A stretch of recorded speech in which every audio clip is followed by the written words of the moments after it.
квота деген Кыргызстан түшүнүк жок. Ал жерде баары бесплатно, баарыбыз көчүп барып окусак дагы окуу бекер. Бир эле шарт, немис тилин тиешелүү деңгээлде билишибиз керек.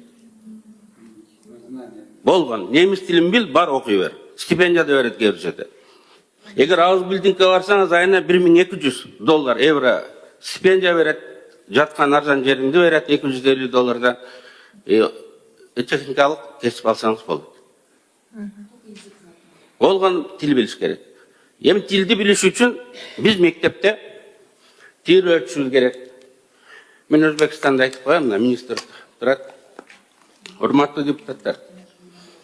Мирзаев саясат боюнча экспорт квалифицированный рабочийsi болот. Тил үйрөтөт. Мамлекеттин эсебинен. Эгер бир мугалим мен немисче билем, балдарга тил үйрөтөм десе, ошол мугалимге или тил билген кишиге 120 миллион сум 5% суда берет. Курсун ачып ал деп. Мектептен бекер аудиторияларды берет. Жумуштан кийин болсо керек, мектептен классты берет. Бекер. Балдарды алып кел окут дейт.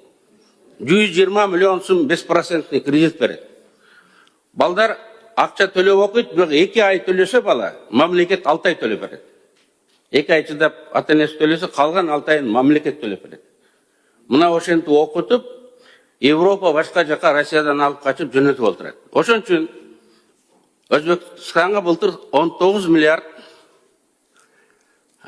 акча сырттан келди.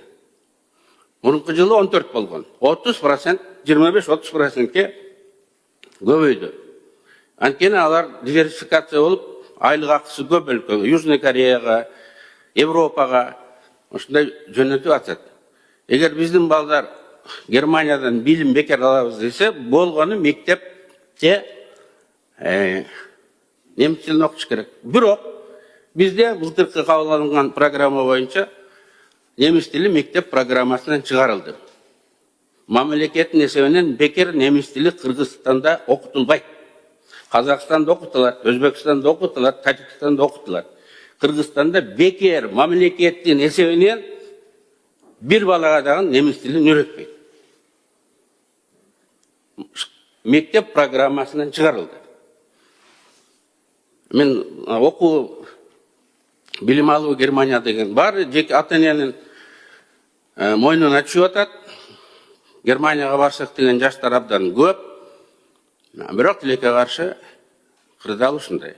Муну ачык айтып атам, сиздерден мен жардам күтөм. Кат жазган бул боюнча көп жолу өкмөткө.